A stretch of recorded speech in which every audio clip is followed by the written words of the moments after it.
Is here in person. Scofray, good morning. Good morning, Selikem.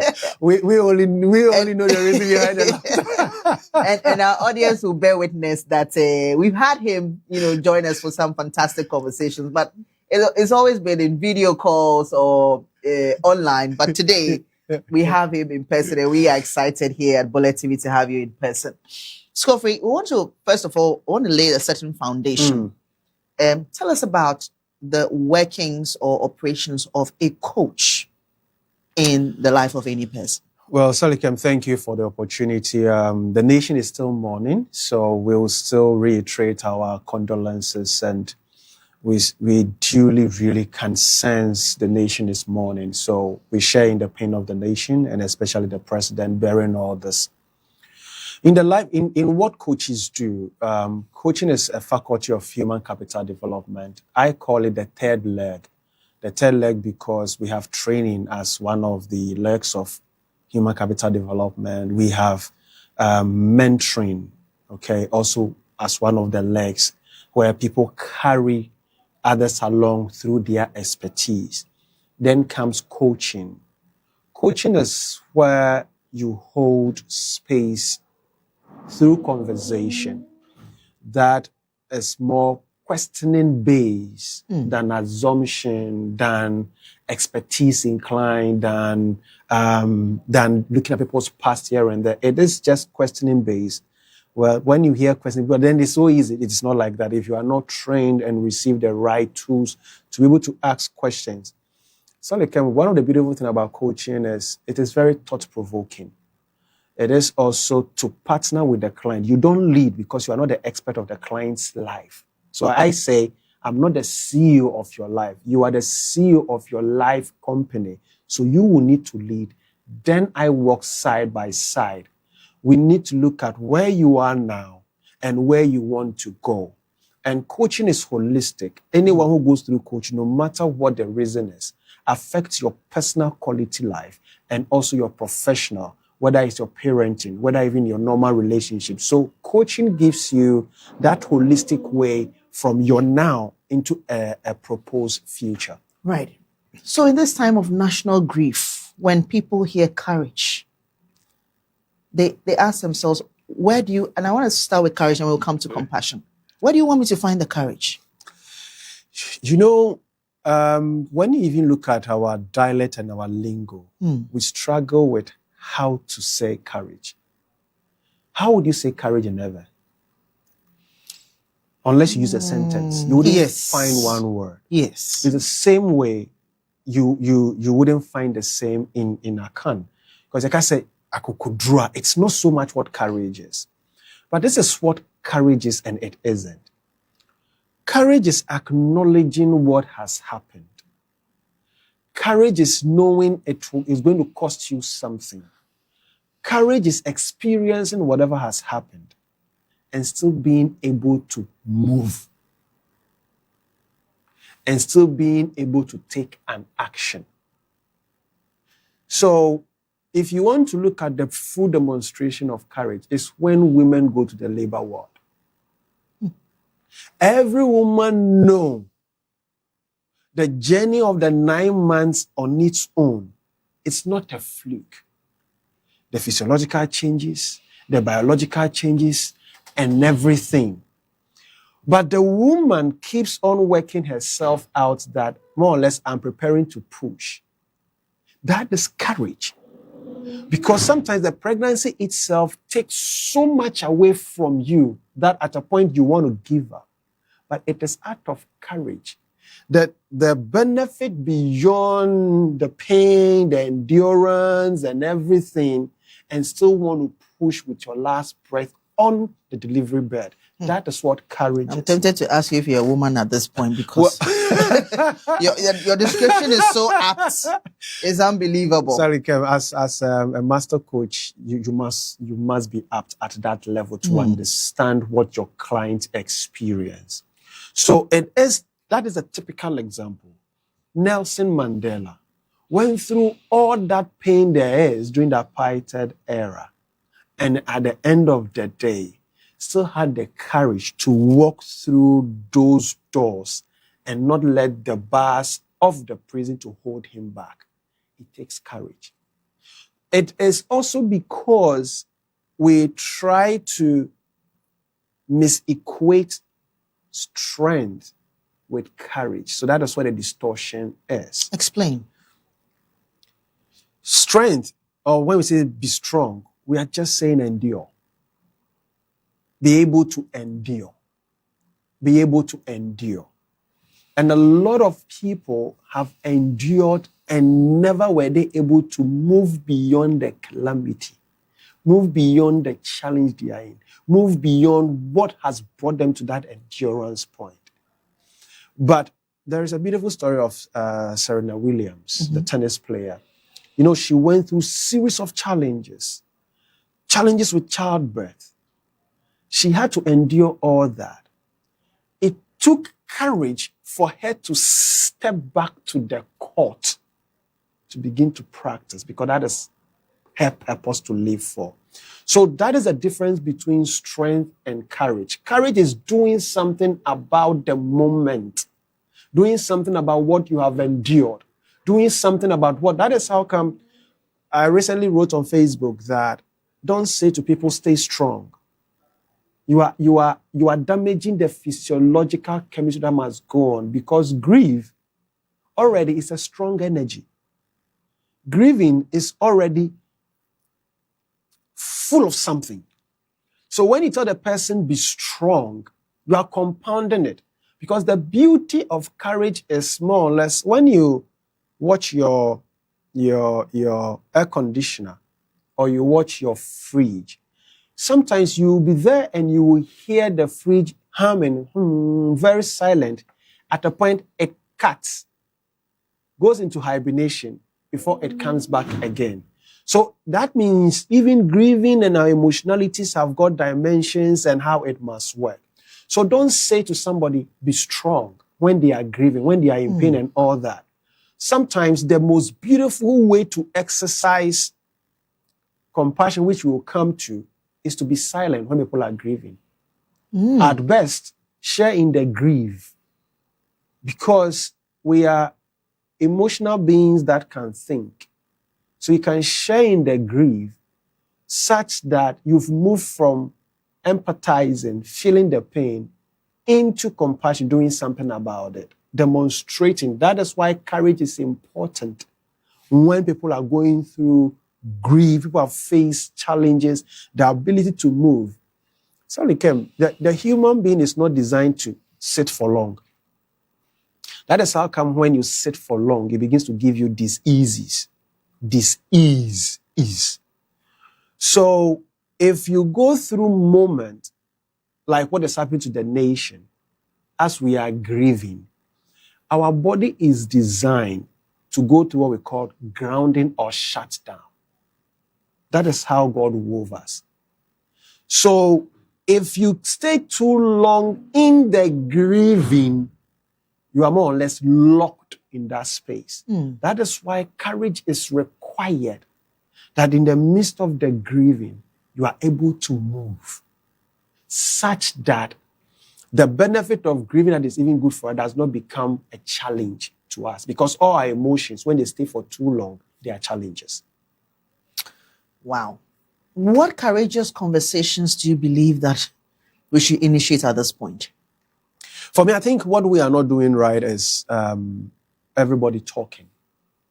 Because if the talking is centered on a conversation we are having like this, with a certain insight and understanding that when people are grieving, you don't pour more fire onto the grief. Imagine all the reports you've heard that are not technically inclined. What does that do to the families who have lost our heroes? What does that do to the families? What does that do to the president to lose not just a cabinet minister, but to lose your minister of defense? It's almost like a coup d'etat. It's not anything that any leader will want to joke around.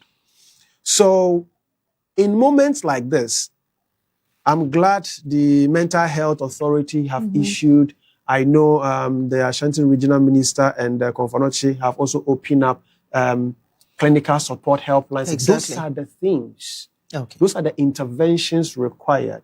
Then the close associates of these loved ones who woke up to lose people they so much love.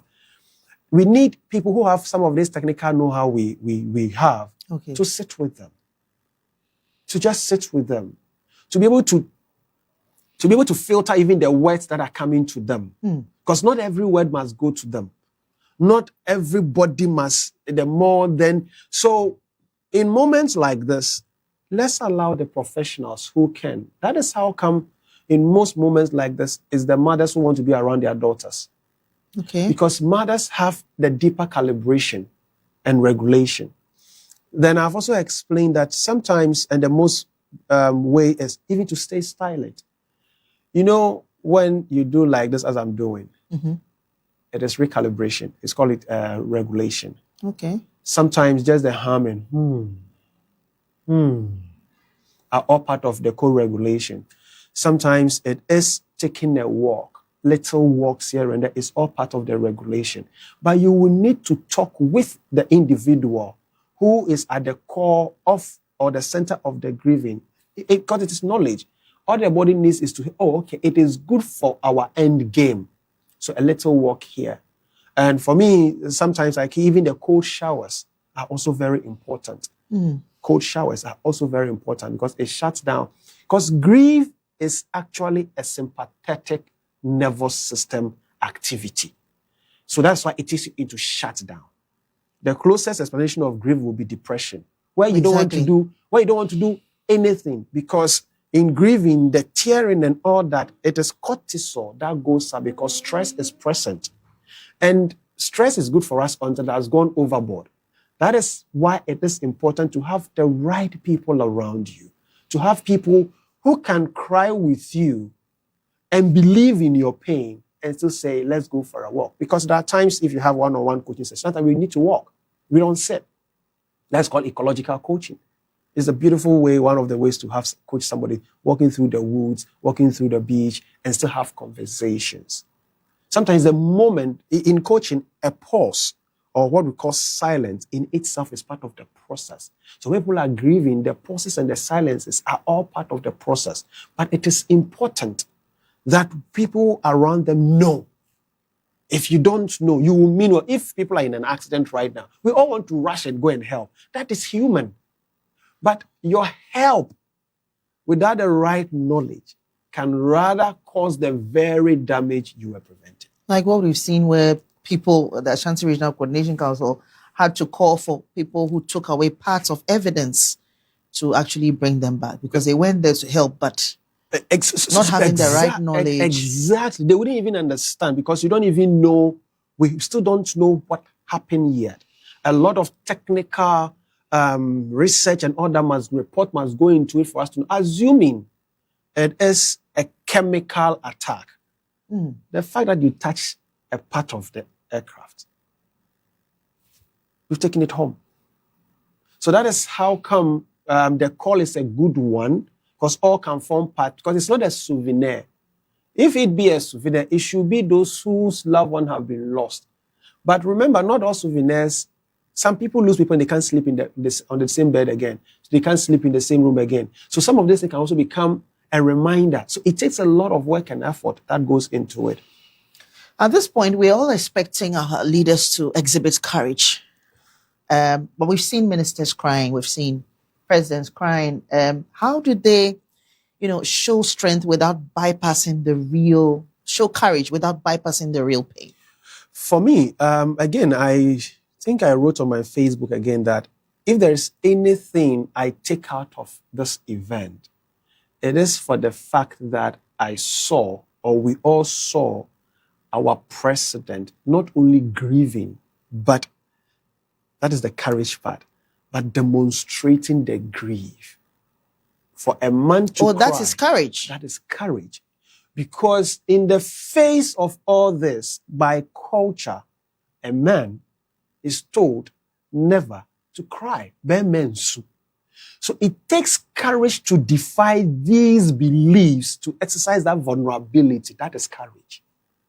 And I'm excited to have seen our president, the chief of staff, the ministers, and all the people that are symbolism of leadership exercising that courage to be vulnerable. Because without courage, you can't be vulnerable. In this culture we are in, without courage, you cannot share your humanness with us. So it is fundamental. It's like, because in demonstration of courage is where healing actually takes place. Strength alone or staying strong alone don't bring healing. It is when you move out of staying strong into courage that the healing takes place. For example, have you noticed that our kids, our babies, apart from it being sickness or something troubling, sometimes they go into their own moments and they want to cry. You know, when they cry to a point, they do like, yeah. What do they do next? Sleep. Then sleep takes over. That is how the universe designed the human body. So we call it homeostasis, where the body cuts off from what the crying was meant to achieve. So the more our leaders come out of the space of grief and exercise courage, homeostasis will set in for them to say, okay, now we can go back to work. Now we can do this so that the country can find its perspective. Let's come to the compassion bit about it. I think it's a beautiful conversation we are holding, and I give credit to you, your production team, to discuss this. Because the beauty of healing actually is not courage alone. It comes with compassion. Compassion, because the research has proven that even when we go into the grounding, when we go into the deeper grief and everything, the relationship we have with the people we've lost, the love, the belief in, look at the testimonies we are reading about these amazing heroes we've lost. So it is out of that love where the release of what we call the love hormone or the love chemical, when there is that release of oxytocin and vasopressin, it allows you to not to just grieve, but whatever action you are taking is out of love for the one you've lost. So you are giving courage a direction. You are giving courage meaning. That is when compassion comes in.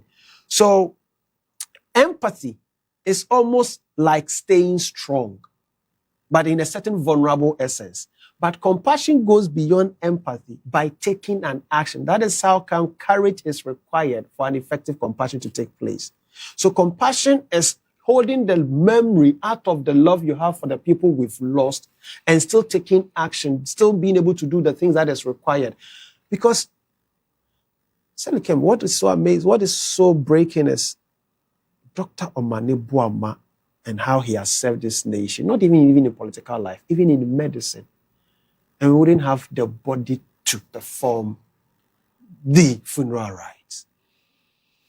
It would take a certain threshold of love, certain threshold of courage, certain threshold of compassion to step into the space and hold to his legacy. Either than that, it will become depression, where it demoralizes you, it dysregulates you from holding on to the legacy of these amazing heroes. So compassion being oxytocin and vasopressin driven, and courage, that will be mostly also vasopressin and also dopamine driven, aids you to move away from grief that can take you into shutdown. When it gets into shutdown, it is, if you cannot understand shutdown, just look at depression. Because when the sympathetic takes over, your parasympathetic goes blank. And if there is too much of it to you, your parasympathetic can ground you. That means you are enjoying the depression. Now you don't want to touch anything. You don't want to go anywhere. You don't want to talk to anybody. Because at the point, your body is protecting you. So courage and compassion is what is required in this moment for us to go past the phase of grieving. So like all our emotions are time-bound. If the time is due and you don't flip out of it, then it becomes a traumatic challenge. Okay. Because the event is traumatic to your physiology, to your body. If you are not able to flip beyond the event and its timing, it becomes trauma. So all this that we are talking about, I would have loved my brothers and sisters in psychology to have done this education proper to discuss the trauma bit. I think we've done that. Yes, I think I saw something. That's before. right. Yeah. So it is important for us to understand that it takes courage and it takes compassion to bring us to the full cycle of the healing we need. It takes courage and compassion to adduce the lessons in there. It takes courage and compassion to adduce the legacies these people have left behind. It takes courage and compassion to do something about, if there is any, when the report comes and there are challenges here and there, we don't do blame game. We address the issue. We don't attack the persons. So the absence of courage and compassion will rather throw all of us into chaos. We'll be pointing our hands to people. We'll be complaining this should have been done. But to eliminate and elevate, because this is a big blow to the nation, but it's also an opportunity for us to put in things that are absent. I think we're talking about some of the commentaries that have been made. Yeah, people want to talk, but we've not been trained or we lack the technical know-how to what has happened. So we say things. We borrow words that may not even fit, but to us, perhaps we are trying to say something. That is the opportunity for us to use some of these things, this moment, this event, to glean few educations here and there. You don't need to be a pilot to glean even a word out of the discussion. You don't need to be a minister, a defense minister, a cabinet minister to get a word. So we all need to come to the place of courageously and compassionately stepping in to show the Ghanaianness in us. So some of the commentary is not helping us in that regard. At this time, people are also thinking about compassionate leadership in all of this. How does leadership show compassion? I will go back again to some of the comments. I think one of the military folks, the sister, said something, and that is a compassionate statement. Okay. She said that to the family, they have lost one person. But to the president, he has lost 8 people and must show that the entire nation. That is the demonstration of compassion. I've also heard and experienced our vice president, Professor Nana Jinopoko-Ajimai, Her Excellency, how she is shouldering. People who don't know what grief looks like may not see it on her face, but some of us, we see it. She is grieving. But I have explained the childbirth thing. It is what she's exercising. She's been a mother. You know, that is what she's exercising. That compassionate leadership. It's like mothering. It's not just the fact that you are a woman, you have the womb to have a child and give birth. No. Mothering and the childbirth, they are all 2 different things. But there are those who say, I will lose... let me say that, let's laugh it off, but it's part of it. Some will say, I will lose the Bobby standing of my breast, so me, I don't want to have kids. I don't even want to go through the process. Some wants to enjoy the full journey because compassionately, that is one way. Oxytocin is exercised through the relationship of the child nurturing. And that is what our vice president have stepped up to do. So in all these, we must, and this conversation is important. For me, I'm excited about making sure this conversation happened, and I'm glad I came to the studio. I didn't, sometimes the filters of the frequency take something out of the discussion. So it is important for us to come to the little knowledge we are gaining, that the courage requiring us to move, not to stay in a quagmire, the compassion to say all this that has happened, like the Ashanti regional minister, what he exercised is courage and compassion. The people who were running to bring all this, our leaders, to the scene and everything, because even there are people, Salikem, when you open a bag of money, full bag of money, some blackout. Their poverty is so deep that the energy behind the money gets them to blackout. It's the same way that when incidents happen, some lose out because our pain is connected. That is the truth. Our pain is shared. And do you know the pathway? That is why compassion and courage is important. Okay. The pathway, if you go to the human body, let's say the street that pain travels on is the same street that pleasure travels on. So even though we are mourning, it is out of compassion that we are able, and out of courage that we are able to look at the legacies they have and be able to expand and still do the things we got to do. So courage and compassion is a moment that we can't do without at this moment. It is not staying strong. It is not staying strong. What is the role in transformational leadership as the nation tries to heal now? I'll go back to our president. There's something we call, so it's the same thing, it's synonymous, authenticity. It's the same thing as transformation. Because if you look at how a butterfly becomes a butterfly, it goes into a small thing, it's something that is sown gradually, then it becomes an insect, like that, till it floats. If you lack authenticity, the way this nation has mourned, if the president lacked authenticity in his leadership or disposition in humanness, this country wouldn't have mourned like we did. Because it was like the air itself ceased so we could mourn. It was as the sky was there to mourn with us. You could sense that moment, that this is huge for the nation. It must always come from those leading us. If you belittle the situation will also belittle you. Then we lose out on that authenticity. So the transformational leadership, for example, I think I heard Honorable Sam George saying that at a point he wished he would have just shut down the internet so that the videos that were trending wouldn't trend. Stop. So, you see, that is the compassion that we are talking about. Yet he was informed and wise to use regulation, to use allied agencies, to talk to Meta, to talk to other agencies so that the videos can be taken off. That is doing something about the situation. Because if you hear his testimonies about Dr. Manebuama, it should tell you he should switch into depression. He should switch into grounding. He should switch into He visibly really wept. So the actions that he's taking, had to be held. I mean, exactly. when he went to lay the flowers. Yes, yeah. it's so this is where the transformational leadership is also emerging.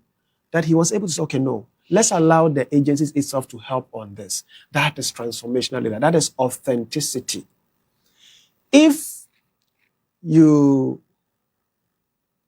grieve without going through a timing, after all this is done, your body will eat you up. Because you didn't let the body grieve. It will eat you up. So we must allow ourselves to go through this. That is why I said that grieving, the courage and all that, sometimes I agree, I would say it's only a fool who says there is no God. Because the designer of who we are as human beings placed all this in there for us, for our benefit. That is why we have all that. But they all come in phases and cycle. So if you don't allow them to manifest, they will eat you up. That is how come. And when you don't allow your emotions to manifest, one of the things it does is it drops your immune system. Your nervous system, which is basically, let me use for example, nervous where we have the cold and hot. So the sympathetic and the parasympathetic. Let me use that for example. You can go to the extreme of the hotness and that becomes damaging. It will eat the container that it is in, just like an acid. Or it can get frozen so much so that the bottle, that's like when you keep bottle in the fridge and it goes beyond, it breaks. Is that not it? That's what the body will do to you. Because you didn't allow it to grieve. You didn't allow it to shift from grieving into courage and courage into compassion. I experienced a situation where I was just, I had a sudden cold and cough following the entire thing. Your body has got a way to tell you, in the case of Skelly, Sally is unhappy with you. Scofray is unhappy with me. And sometimes as simple as sleeplessness. Just to remind you. But you have people like media. We're constantly working. There's no time to grieve. I'm looking at the typical schedule of a morning show host who wakes up at dawn. And I'm not using this to put out my own, but this is the life of the journalist. If you have to be on the scene, you have to take all this, you have to shove microphones into people's faces and cameras into people's faces because you have to bring the news. Sally Kim, this is why the conversation we are holding this morning is very important. I wrote on Facebook, anybody following me will see, I wrote again, I said, across the board, the media does not have insight on shoving microphone into the face of mourning and grieving people, how it increases their trauma. The media don't know. But there is also the reverse of it. Emotions and all that are like smoke. They're like smoke. There is no way you walk into smoke, go past it, and you won't sense the smoke on you. We tap into emotions without knowing. That we call like the secondary triggers of emotions that we don't know. So the journalists will go and do all this coverage and stuff, and we only take that, today I'm tired though. No. The fatigue and the stress setting is a reminder that you have tapped into the energy of the place you went to. But because you don't know, you can secondary tap into some of these things. You may think it's just the job. Then 2 days later, you start fighting with your husband or your wife. It turns into anger because you are not processing the right emotion. So the anger becomes a way to alert you, but you wouldn't see it. And you start beating your kids. You start fighting your spouse. You start withdrawing from your friends. You are tired. You are this. Because we don't know. So I'm using this to make a passionate appeal to the business owners of this channel. Please, the professionals that have come on this show, contract them. Sometimes it's not to take the people through the rigorous sessions, but it is to let's have a discussion. So let's say the entire production after this show, I sit with you and have a discussion about what is happening in the nation.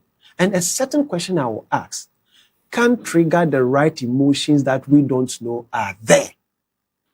And when that one comes, then you realize that, so after I have tapped into this, I didn't know I had tapped into it. So it is a chicken and egg situation. The ones that we are interviewing, sometimes the questions are very insensitive because you want to break it, because you want to trend it, because you want to do this. The how do you feel question. And I think I had one of them talking about Honorable Murtala Mohammed. I think Honorable Dominic Ayene, how he characterized him. And before he could speak, he said, this is heavy. He repeated that thing twice, that this is not easy. I think twice or 3 times before he could even talk. If I were that journalist, that was the signal to have left him to his space. But it is not their fault. In journalism school, I doubt clinicians and coaches are brought in to do some of the master classes to support them to become aware. That is how come when military people go through what they go through, they suffer PTSD. Nurses who run shift, or businesses that have got shift running, media house run shift. We don't even know what that lack of sleep, being awake, that period where your brain needs sleep to wash your brain, where your heart needs sleep to recalibrate your body, where your gut needs sleep to digest the food. That's what we call it digest and rest moment. So if all this don't come to the table, at the end of the day, when they retire, you notice that certain diseases set in. Not because the lack of sleep is the direct causation of the diseases, but it creates the enabling environment. That is how come, for example, like the HIV, it's not the virus that is dangerous. It is because it goes to decrease your immune system to fight. So this conversation is, again, very profound to tease out why this is important at this moment. Because nobody have ever looked at how is this going to affect even the journalists who are posing the questions. Nobody. But it's on this your show that it has shown that even the journalists going on this story, the friends and the armed forces and everybody who are stepping in to make sure it is mitigated, when all this is said and done, who is going to calibrate or support them to recalibrate? Because secondary-wise, they have tapped into that energy of grieving. Scofray, we'll take your final comments on this and maybe your message to the nation, your message to the families before we go. I think to all the families and people who have lost dear ones, some of us had a certain instinct with Dr. Mane Boama, so it's very heavy on us. What I just want to appeal to you, to the first gentleman of the land and the entire leadership is, it is okay to grieve. It is your human gift to grieve. It is out of that you must show courage and lead with courage. Exercise the compassion so that we can model after you. Then after this is said and done, the lessons and the legacy of the dear ones we've lost become part of our history, not that one that threw us off our tangent, but the one that inspires us to say there is hope in the midst of atrocities. There is hope in the midst of calamity. And this one too, Ghana,